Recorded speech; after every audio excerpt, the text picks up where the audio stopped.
Hey, Skilled Through Our Lines. Welcome back to the sixth episode of the podcast. I'm here with Jack. How you doing today, Jack? Doing good, Brent.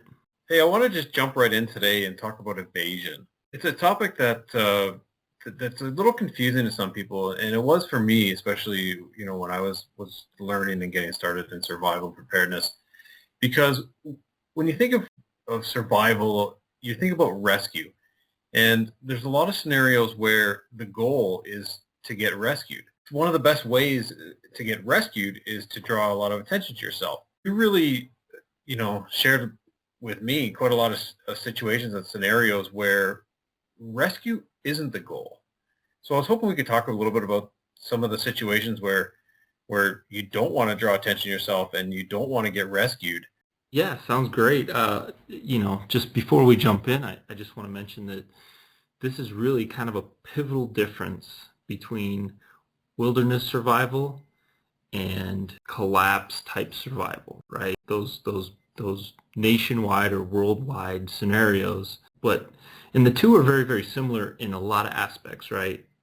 A lot of the tools and the gear and the knowledge and all those things work for both scenarios. But this is one area where they are vastly different. They are polar opposites because with wilderness survival, the one thing you're trying to do typically is get attention. As much attention, the better. Right. And I think in the future we talk about some of those tactics that you can use to get more attention if you happen to be lost in the wilderness or you're hurt out in the wilderness and you're hoping that people, hopefully you're smart and left some people some notes on when you'll be back and then you didn't come back and then, the rescuers are out there and you want to get their attention, right? They're going to be in the sky, they're going to be on foot. But today we're going to talk about evasion, which is, like I said, the polar opposite of that. Evasion is where you need to cross the country, whether you're bugging out or you're just trying to travel between two towns. There's unfriendlies out there, people that, you do not want to run into, whether, it's a free-for-all and people have firearms and they're going to take what you have or possibly kill you and your family. You got to be careful where you're going and make sure people don't root you out. And so that's what we're going to talk about today. Yeah, that sounds great. And, exactly like you said, so many times, especially for me, I always thought rescue, rescue, rescue. But in those scenarios that you talked about, avoiding detection is maybe one of the most important things. Yeah, and I can go through a few just real quick, some of the scenarios where that is more the case, right? So if we have a major economic collapse, right, where things are no longer functioning, people are looking out for their own interests, right? People are looting grocery stores, and basically civil unrest is throughout our society. Right. And maybe the electric grid's down for, months, maybe years. Those are the kind of scenarios where it's like, okay, you can no longer trust anyone. Right. You don't want to draw attention to you and your your basement full of survival food, right? Right. So that could be a major EMP. That could be a major earthquake across the middle of the U.S. that fractures the ability for traffic and people to move about the country. That could be, it could be something as bad as, like I said, financial collapse is a huge one. A lot of people worried about today. So all those different scenarios can play out to a situation where you would prefer to evade people you don't trust. So how do you go about avoiding detection? Right. Well, it's kind of funny. The best and easiest way to avoid detection is to not move, to hunker down, wait the problem out, and if you've stockpiled properly and you've prepped properly, if you can limit your traveling needs, then that's going to be the best way. Of course, that's the opposite of bugging out. So, hopefully, if you do bug out, you bug out early. People are not to the escalated level of, dog eat dog yet. They're still relatively calm, just trying to figure things out, and you're getting the hell out of Dodge. So, in those scenarios, you're okay. But once panic sets in, and if you decided to hunker down, then if you can stay, that's your probably your best choice unless you're absolutely forced out. So limiting your travel, I mean, that's the first and easiest and best way to do it. But we all know that that may not be possible. So, I think we should probably talk about what your other options are. Like, how do you get from point A to point B undetected, right? Right. Yeah. How do I get to my little piece of bug out land that I've set up perfectly uh, without anybody noticing? Right. Well, the move about when times are dangerous and people can't be trusted, it's not so much what you know, but what to forget. So the first thing you need to forget is roads. Interstates, two-lane highways, country roads, city streets, all of them. If you can avoid roads, you're going to increase your chances of not running into other people, because roads are the easiest way to travel. They're the fastest way to travel. We all know that. That's why we use them, right? We use Right. them every day in our society, and that's great. But that's where people are going to be drawn to use in the future, and that's where blockades are going to be. That's where people are going to be scoping other people out, bandits, things like that. So if you need to cross the country, if you need to go through like cornfields or forests, that's going to be your best bet. It's going to take longer, but that's how you avoid detection. So again, stay away from all roads. I'd add to that railroad tracks. Same concept. Man-made trails, power lines, right-of-ways. Those aren't quite as bad as roads, but they still leave you pretty exposed. Right. And the unfortunate thing here is like exactly like you said, right-of-ways, man-made trails, railroads, all those things, those are your easiest route from A to B. So Yep, exactly. when you get into the situation where you have to avoid easy or the easier ways, what really comes into play? I can think of one thing. Are you thinking the same thing as me? Yeah, I think so. Patience. Patience. So, obviously avoiding roads and railroad tracks, exposed areas such as those beaches, I'd add beaches in as well. Right. If you come across and you say, I have no choice, I have to cross this area, I know I'm going to be exposed, so how do I go about it in a way that minimizes my exposure? So the first instinct you should have is to stop before you go out into the exposed area. You want to stay out of sight. If you can be camouflaged, if you have some camo, or you can just stay hunker down in the brush and wait. And I'd say you got to sit down and wait 10 minutes. And then you probably need to wait some more and observe the road and see if anybody's traveling, see sight lines, watch for traffic on foot, auto. You got to learn as much possible about this exposed area as you can, and you just need to wait and be patient, because you really don't know how many other people out there. They could be just being as patient as you are, right? And maybe they're unfriendly and they have guns. So you don't want to just stumble out into the open and put you and your family exposed without really stopping and thinking about it. Yeah, that makes total sense. So another thing people don't even consider a lot of times when it comes to evasion is the sky. And so you need to look up, not just out and around. You need to be looking for any low or medium altitude aircrafts in the area. If any are in the area, you just need to stay hidden. Wait till they vacate. Same goes for any kind of water source. Again, you're very exposed if you're out on the water. There's not a lot of places to hide in a river or on a lake. Right. And if you see any boats out on those areas, so you're looking to the sky, you're looking on the roads, and you're also looking for any kind of patrol boats as well. Now, what happens if you mentioned patients sitting around and surveying the surroundings, but at what point, when you do decide, hey, it's time to go, are there any kind of tips or tricks in terms of making that important crossing while still being evasive? Yeah, the name of the game is limiting your exposure. So you want to move fast and you want to move perpendicular to the exposed area. If you go at an angle or parallel to it, all you're doing is opening yourself for more time to be exposed, right? So when you finally decide, okay, it's time, you make that decision and you go.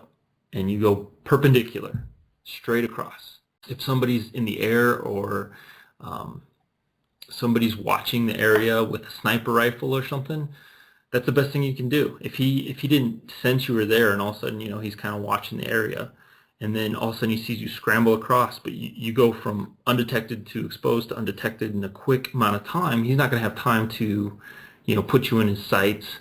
Um, you know, the odds of somebody driving by at that moment are going to be limited. So again, it just comes back to the name of the game is limited exposure when you're forced to cross areas of high exposure. Right, so don't stop and smell the roses. Yep. Get moving. Now, what about a bridge? If you come to a bridge, is it better to travel across a bridge, or do you want to see if there's another way across that water body? Again, same concept. Bridges, last resort. Bridges are really bad because, your option, say you're in the middle of a bridge and then somebody comes along and, is pointing a firearm at you, and, you can obviously fire back and create commotion. That's the point of trying to avoid all that in the first place, is to not be detected. But your other option is to jump off the bridge. So right, it's probably not a great option for most bridges. So, you're just really, not only are you exposed, but you're now exposed and contained. And that can be deadly. So if you do have to cross a bridge, you really want to be patient with that. You really want to wait till nighttime. Ideally, you get your feet wet. right. If it's a huge river like the Mississippi or something like that, you don't want to try and swim across that. But if it's something that you can transfer somewhere else, upstream, downstream from the bridge, that's your best bet. Exactly. Bottom line is, if civilization has collapsed, there's no better place to rob and abuse travelers than on bridges. They have to cross. Right. I mean, those are going to be the points where the mobs and the people who are looking to, take from others, that's where they're going to coalesce. And that's, if they own that bridge and then they just, they're real quiet, and as soon as somebody crosses, they come out and they attack them and take what they have, that's going to be very lucrative for them when society is in that kind of state. Yeah, when you say, rob and abuse travelers, because on the bridge you must cross, it kind of reminds me of, the good old toll bridge, right? Exactly right. Just on a different scale. Instead of taking $3 at a time, it's going to be, all your food and supplies, and possibly, heaven forbid, but your life too, right? Yeah, and if the group that's using that bridge for that purpose is gnarly enough, they're pretty much a monopoly, right? Right. Yeah. As long as somebody else doesn't come in and kick them out, that they're going to own that bridge, and it's going to be a dangerous place to try and travel through. And I want to back up 1 minute because I forgot to make a point about crossing roads and other exposed areas. So another area you want to avoid crossing is right next to a bend in the road, right? Because your sight lines aren't as good, right? You want a nice open stretch, so you're kind of hunkered down and you're being patient, and you can see really far away. So when you get up and go that it's going to take a really long time for a vehicle to make it to where you are, if if the timing is poor, right? You stand up, you run, oh, here comes the vehicle, but it's so far away that, again, you're minimizing your exposure. If you have a bend, you get up, you run, here comes one right around the bend, boom, they see you, you see them, and that's not what you're trying to avoid that situation. Yeah, that's a great point for sure. Now, you mentioned, if you come up to the Mississippi and you got to cross it, you're not going for a swim. You're not going to wade your way across it. You mentioned moving at night. Is that a viable option? Absolutely. Now, moving at night is not as good as it used to be, and the reason why is technology. Right. The safety of darkness is not quite as foolproof as it once was, with the advent of night vision and IR systems. But not everybody's going to have those tools. Okay, so night is still much better than day. If you have to be exposed, what you want to do in a nighttime situation is use mud, clay, darken your face, make sure your hands and skin, especially if you're Caucasian, if your hands and skin are showing, In the night, those show up much easier than dark clothing. So keep your gloves on, keep a hoodie up if you have a hoodie. In moderate moonlight, your face will reflect light. Uh, so you want to cover your face too as well. And like I said, that's with mud and clay and things like that. If you're dark skinned, you still need to touch up your features. Any sweat or oils in the skin will also create a sheen, which will reflect in the light. Also check your clothing and gear for anything that might reflect light. So, if you're carrying things on the outside of your pack, what are those things? And, in the moonlight, will they just spot you out? Another thing you can do is you can take branches and stick them in your belt and shoelaces to hold them in place, and just kind of, they might make some noise, so that's the downside of doing that. But if you're walking real slow and carefully, it can help blur and hide your outline, right? Like the human outline is easy to detect in high moonlight. People are gonna maybe see that, so using some debris and natural shrubbery might help with that as well. Yeah, that's a great idea. Now, what about if we're not quite out of the city yet, and we got to get from our house in the inner city, to the edge of town, which normally takes 45 minutes in a car, and you and your family are on foot. What happens when you're in those urban settings? The best thing you can do is get out as soon as possible. If you're forced to travel, that's the last place you want to be doing a ton of traveling in. There are man-made features, and they can provide cover, small buildings, back alleyways, basements, rooms. But if you don't know the city really, really well, it's possible you could be evading right into the bad guy's place, Right. That's the last thing you want to do. If you do know the city really well, parts of the city, and you've scoped out some of the back alleys and the sneaky ways to get around, then by all means, but it's really about how well you know the area. So my advice is, if you don't know the city and all the back ways throughout, like if you can't move 2 or 3 city blocks without going out into the main roads, then you're not going to be successful. I mean, cities just simply have too many people to remain undetected for very long. Yeah, I think one thing that you told me a long time ago really applies here, and it comes down to when you're making that decision, do I stay or do I go? It's always better to leave too early than too late. Yep, my advice is always, I get this question a lot, and saying, what's the right time to bug out? And I said, well, that's one of the hardest things, and only you can decide that. But wouldn't you rather err on the side of bugging out too early than bugging out too late? And so the way I like to tell people is, you can kind of have a win-win with this too. People don't practice their bug out enough, period. They talk about it, they get prepared, but they don't actually, most people don't actually grab their bag, in haste and pretend like this is the real deal and do the actual bug out. Right? So if you bug out too early, and let's say it was premature and you find out, a day, 2 days later that, it's not as bad as it, you made the mistake, oops, call it amazing practice. Right? You just had the best drill for bugging out you could ever experience. If you thought it was a real deal, your blood pressure's up, your heightened awareness, you're using your resources, you're taking your route, you're trying to, avoid people. It's perfect.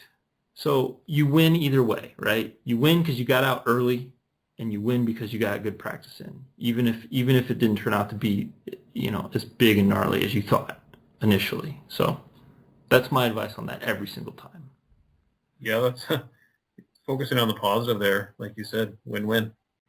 So we've talked about a lot of different things about evasion. We talked about avoiding detection. We talked about avoiding the roads, railroads, bridges, being patient if you have to cross them, keeping your eye on the sky, some crossing techniques about, going perpendicular, not crossing too close to the bends, moving at night, those kind of things. Is there anything else to consider when you're trying to avoid detection? Yeah, it's actually a pretty detailed topic. There's a lot more to cover, but I'll just touch on a few other items that are the most prevalent. So terrain makes a huge difference, right? And we touched on this a little bit, but a desert terrain, a forest terrain, a mountainous terrain, those are all different. And so they have to be taken into consideration for your area. Weather conditions, um, all those things matter. So, for example, if you're moving along mountaintops or ridge lines, you want to stay below the peaks, especially where there's alpine because there's no trees, right? Right. You're just super exposed. Plus, the weather's usually terrible up there. The views are great, weather's bad, exposure's horrible. So you want to keep the terrain higher than you because that at least protects one side. If you're up on the peaks, going peak to peak, if that's hills, if that's mountains, it doesn't matter. But now you're exposed on both sides, to the left and the right, and forward and back. So, you want to stay lower than the peaks. Patience, patience, patience. I can't say that enough. You just need to accept the fact that it may take you all night to move 100 yards if you're truly, truly doing evasion techniques, especially if you're in the middle of, creeping along and all of a sudden there's a group of unfriendly bandits who decide that they're going to pitch a tent right next to where you were just walking. Right.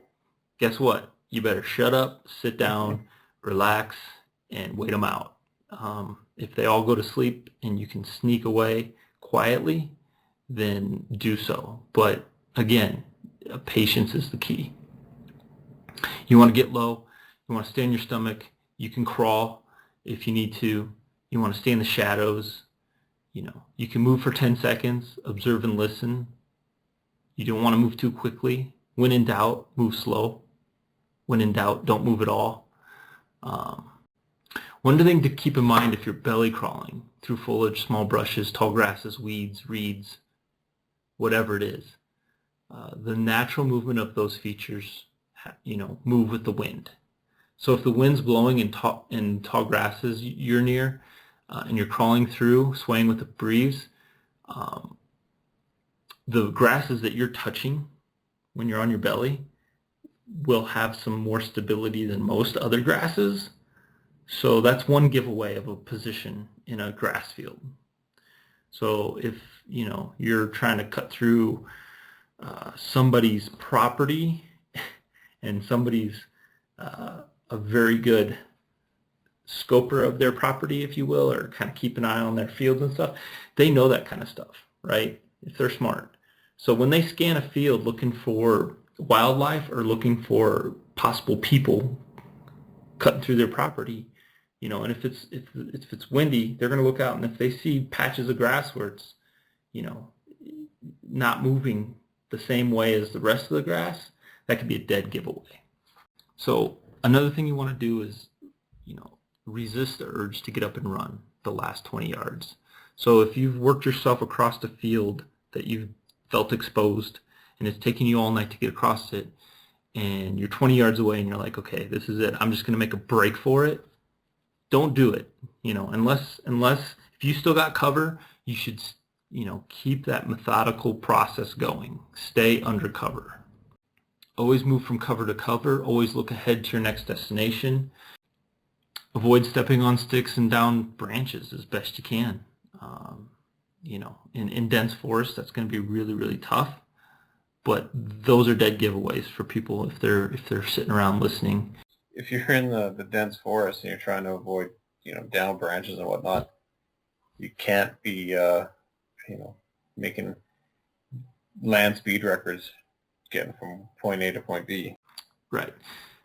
Another thing I'd caution people is not to climb up trees to hide. A lot of the Hollywood style movies, people climb up trees and, the people below them walk right underneath and past them and never see them. While, trees could potentially happen, I don't think that's the safest way to go about it. I think when people will approach an area, they're typically looking out And if you happen to be in a tree, they're going to typically see that, unless you have a really good dense tree where you're up high. And it's going to get up in that tree before somebody notices or hears, it's just going to put you in a bad position. So don't think that that's going to be a great plan most of the time. Gotcha. Plus, if somebody does spot you, you're done. You're treed, right? You have no escape route. Yeah, it's just The only thing you can do is maybe jump on them, yeah, but good luck. just like being on the bridge, right? That's the same situation.